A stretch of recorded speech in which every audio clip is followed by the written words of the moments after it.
this is Katie, along with my best cartoon friends here, Melanie, Merida, Blue. And today we're going to review a good movie together. So what movie are we going to review today, Katie? Well, Melody, the movie we're going to review is The Chipmunk Adventure. Oh yeah, The Chipmunk Adventure! I remember that movie! Me too, Les. That's right, The Chipmunk Adventure came out on May 22, 1987. And I'm gonna have to be honest here, it's actually, to me, one of the most beloved animated movies of all time. All of the movies I've seen and everything I've seen from the cartoon franchise, Alvin and Chipmunks, and the movies, plus the anime ones that are based on a cartoon, it's a very beloved anime movie. It's one of the best. I mean, for a movie that's based on a cartoon, it's the best kind of them. Like maybe number one. Wow, is it really that good? Yes, it's probably one of the best anime movies that any animation studio and anyone that works for the Alvin and the Chipmunks franchise have ever made. But why though? Are you sure that you're not too cartoon franchise blind or nostalgia obsessed or something? I mean, those could be it. You're either cartoon franchise blind or nostalgia obsessed.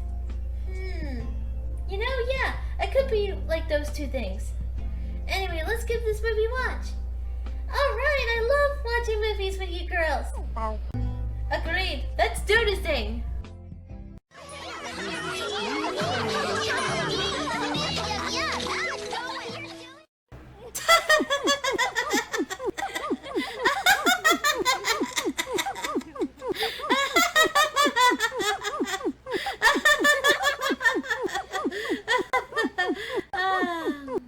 Man, that ending though. So Katie, what rating are you gonna give to the movie?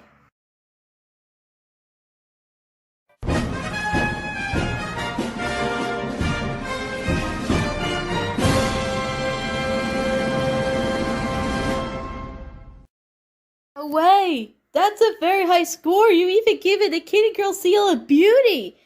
This is incredible! Is it really that good? Yes, girls, it is that good, and I'll explain why. I'll be right back.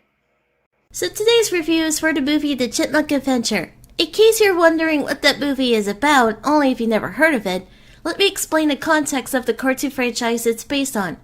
Alvin and the Chipmunks is a musical franchise that centers a group of 3 chipmunk brothers perform a singing career with their iconic high-pitched voices. This franchise goes on for generations up to today, where they spawn some TV shows, movies, and so many covers of popular songs from their singers. Now I want to get that, in my opinion, the best generation of the media is most of what we see from the 80s. The 80s is their biggest highlight for some reasons. This is the area where they introduce the Chipettes, whom are my personal favorites of the franchise, which I'll get to a little more in a little bit. And this there's the characters' backstories, and as well as some of my favorite songs were featured there for the Chipmunk covers. And most importantly, this is when they first worked on their first feature-length adaptation, and it was a theatrical one. When his animated cartoon series on NBC became successful during its run, Ross Bagdeserian Jr. began developing a concept for a full-length feature film. After Disney's The Black Cauldron in 1985, with the layoff of the number of Walt Disney Productions animators, such as the special Glenn Keane, Dan Haskett, and Dave Perksma or whatever, who Bagdeserian probably hired to work on the film. Haskett already was a part of the 1983 series by the time he was hired to work on the film. Bagdeserian and his wife Janice Carmen decided to finance themselves after having guaranteed so much revenue from the TV series. While much of the work was done in New York, most of the animation was done in Los Angeles. The ink and paint, however, was done over in Korea. Their decision to work with several overseas studios led to the major production delays. By late 1986, production has fallen far from behind schedule, and the shortage of time and money resulted in major cuts being made. One delayed scene had the Chipmunks go to Russia. It was intentionally to be released for Christmas 1986. As you know, the franchise has a huge thing for that holiday. However, it was changed to be open on May 22, 1987. Through the Samuel Goldwyn Company and the Bagdeserian Productions. With an opening weekend take of $2,584,720, it ultimately grossed $6,804,312 in North America alone. I'm surprised that it's not noted to be released worldwide, nor to reveal the budget of the movie, leading us to assume that it's enough to be a box office bomb. And if you think that's bad, look over what any amount of the critics that ever watched it to say about it. One example is with one of the Siskel Ebert review episodes. Several Chipmunk musical numbers in which the little beasts sing in their irritating little squeaky high-pitched chipmunk voices until you're just about ready to go crazy. The animation in this movie is better than the Saturday morning TV assembly line cartoons, but not by much, and the story is dumb and predictable from beginning to end. Why couldn't the Chipmunks have had a real fantastical adventure, a magical world maybe, instead of getting involved in a stolen jewelry caper that seems recycled out of TV crime shows? That's a problem. And so are those chirpy little voices. I couldn't stand them the first time I heard them 20 years ago. I still can't stand them. They haven't gotten any better. And in this movie, they really got, it's kind of fingernails on the blackboard time every time they sing. In other words, you want surgery on the script and on their vocal cords. Yes, both, yes. I think that, yeah, they're aggravating. I mean, who wants to be in their presence? I mean, they are absolutely aggravating. I don't know that kids will think it's cute. The whole thing of the girls suddenly launching into becoming a rock and roll band is right out of Saturday morning TV. Yes. And so I think that even your gratuitous little remark, a gratuitous compliment, tiny compliment, that it's better than Saturday morning TV, be very careful about that, because some studio might want to use it in the ads. This is just as bad as Saturday morning TV. Okay. Dang, that's harsh.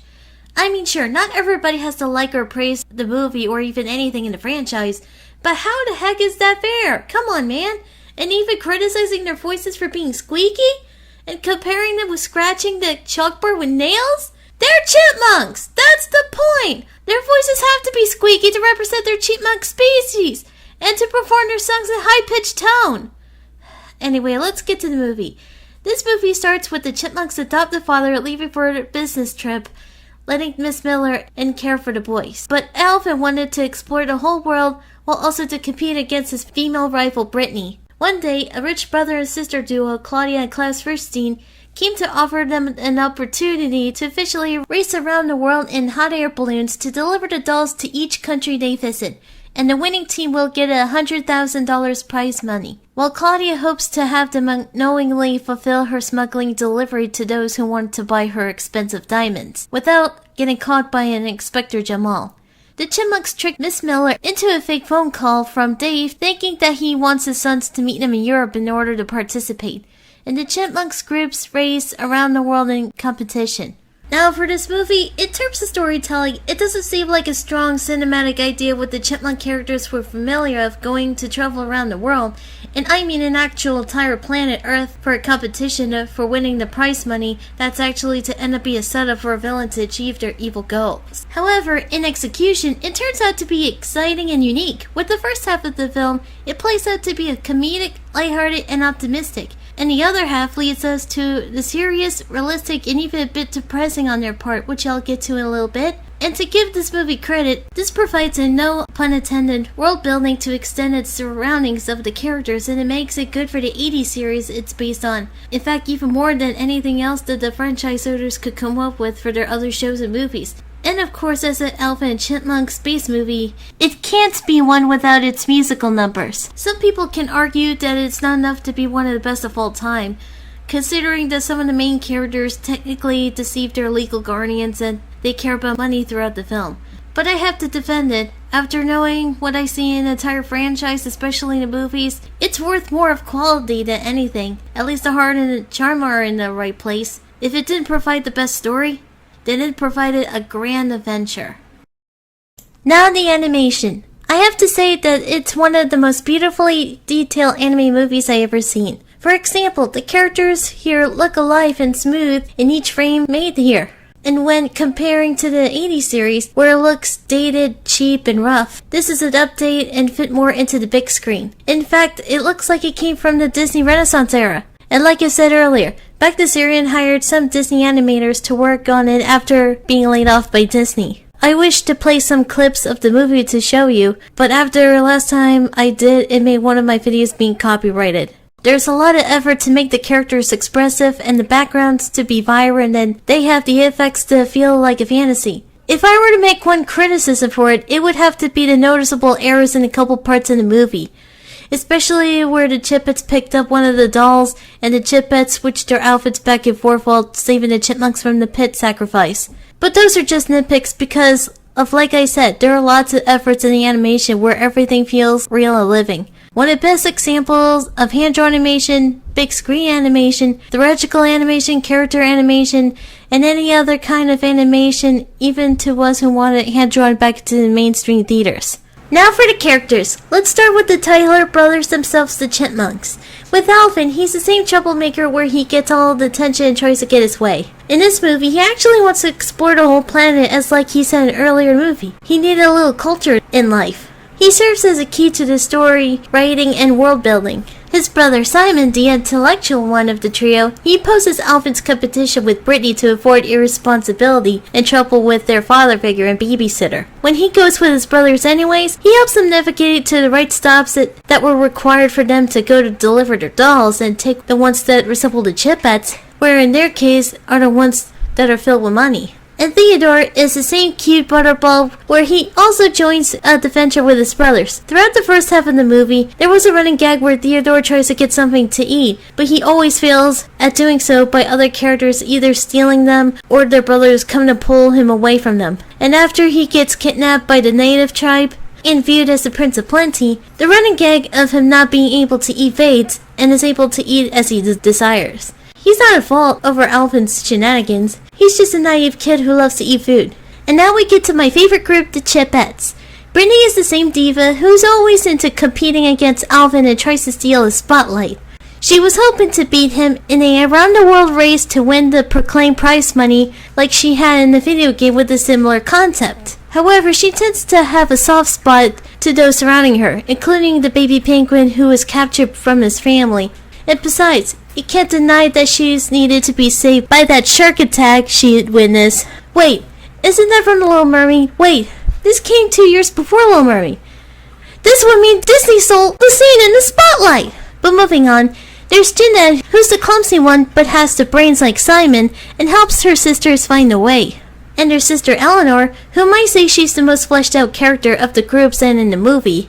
Even she's described as Theodore's counterpart for her green color and big appetite. She provides the most heart of the movie and being in the right place, where she had to bring the baby penguin back to his penguin family after Arabian guards captured him, and that the penguins can only survive in the cold. Now let me tell you, Katie girls and guys, that this baby penguin is, in my opinion, the cutest and one of, if not the most best penguin characters ever known in any form of media. Now we have the villains of the movie, the Furstein siblings and their dog Sophie.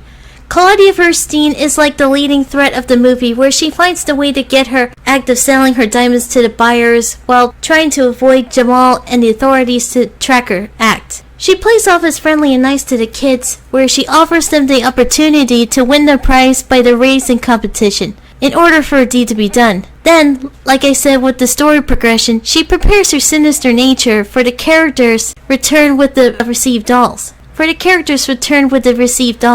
Thus making her, out of all the antagonists in the franchise, the best one in my opinion. Then we have her brother Klaus. He may not have much purpose of the movie, but he sides with Sis due to the fact that them being related, and helps her with the scheme and the trick on the Chipmunks and Chipettes onto the movie situation. And of course Sophie is the family's dog, who's just as evil as their owners.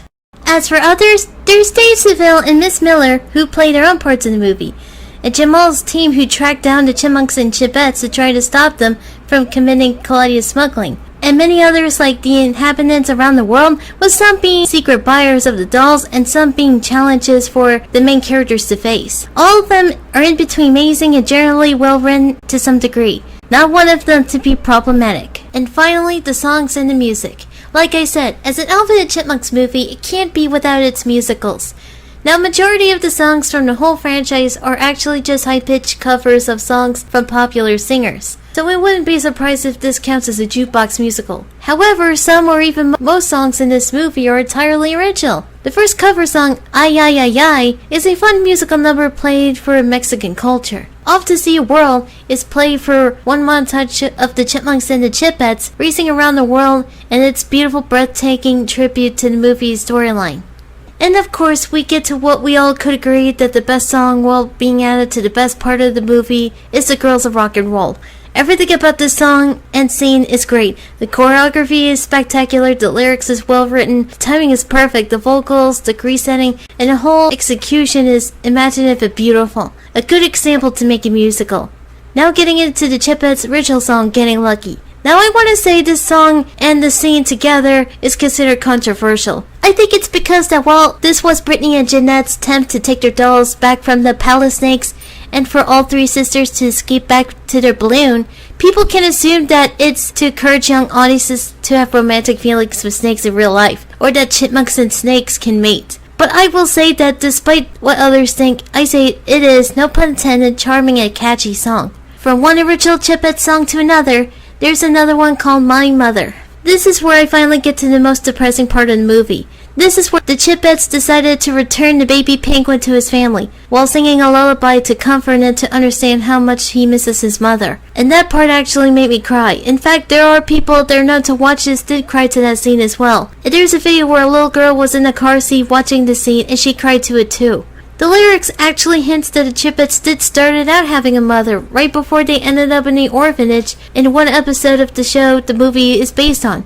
So this song remarks the characters' origins a little bit further. The question regarding their backstory is how did they end up in the orphanage? Now I don't know if this counts as controversial like with the Getting Lucky one, but Wooly Bully is played during the sacrifice of the Chipmunks were they put through by the tribe. And it's fun, catchy, rememberable as well. And finally, there's one more song, Diamond Dolls. This plays off screen while the Chipmunks and Chipettes run to try to report the police about the Fernsteins using them for smuggling. This one is slightly epic and smooth and cool. That's about it. Oh, I forgot that people pointed out that there's another one called Flying with the Eagles. I don't think that counts because it's not featured in the movie, but it is in the soundtrack album, and I say I enjoyed it. And of course, I will bring up the opening music composed by Randy Elman. It's a good way to open the movie, and it gives nostalgic and cinematic feels. Alright, after all that reviewing, The Chipmunk Adventure is a fantastic adventure film that's needed to be seen. Not only this is the best animated film from Alvin and the Chipmunks franchise and to be based on a cartoon,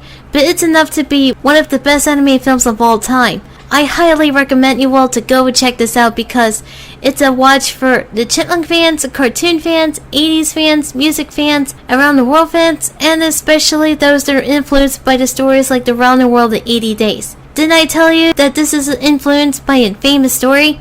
So for that, this movie gets a 10 out of 10 with the scoreboards well automatically transferred with 5 KatieGirl hearts out of 5. And it deserves the seal of beauty. But Katie, surely those cannot be the only reasons why The Chipmunk Adventure is one of the best and the best of the franchise and based on a cartoon. I mean, pretty much a lot of movies of our choices can have good storytelling, great characters, and other great stuff. So there's no difference between this one and every other movie we praise. So can I ask, why The Chipmunk Adventure is one of the best movies, but actually the best of its franchise and all movies based on a cartoon? Well, Merida, while I can't say that having a message is the best reason for the movie to be the best of anything, well, because of specific people's points of views of other movies. But have you ever noticed that it has a close attempt to go by an anti-smuggling message?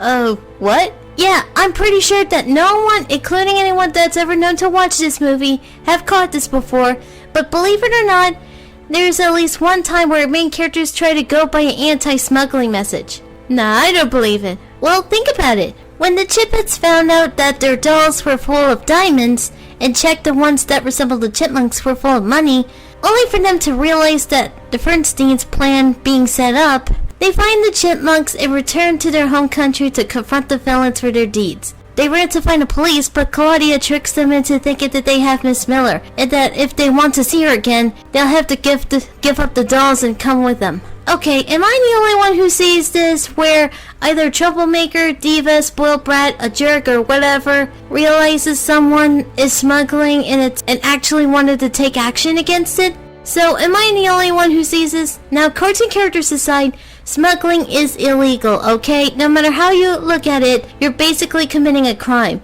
I don't care if it's the biggest way to make bigger money, nor that if you're completely penniless. If it's even the only way to save you from the situations like being homeless or in debt, while you don't have a job nor payments from social services or anything else, and that if you don't have any legal requirements to do something to sell big, then it's illegal, okay? And the fact that filmmakers actually, whether intentionally or not, makes these characters, especially Alvin and Brittany, nearly go by that message before the end of the movie, it's just wow. Just wow. This is exactly why The Chipmunk Adventure is an amazing animated movie. Wow. Yeah, not only that, but the hearts of each main characters are probably some of the best things from franchises like this. Yeah, I wish there's a franchise for me. I feel you, girl. Same here, but don't feel bad. Who knows, maybe one day it'll happen. We'll just have to wait and see.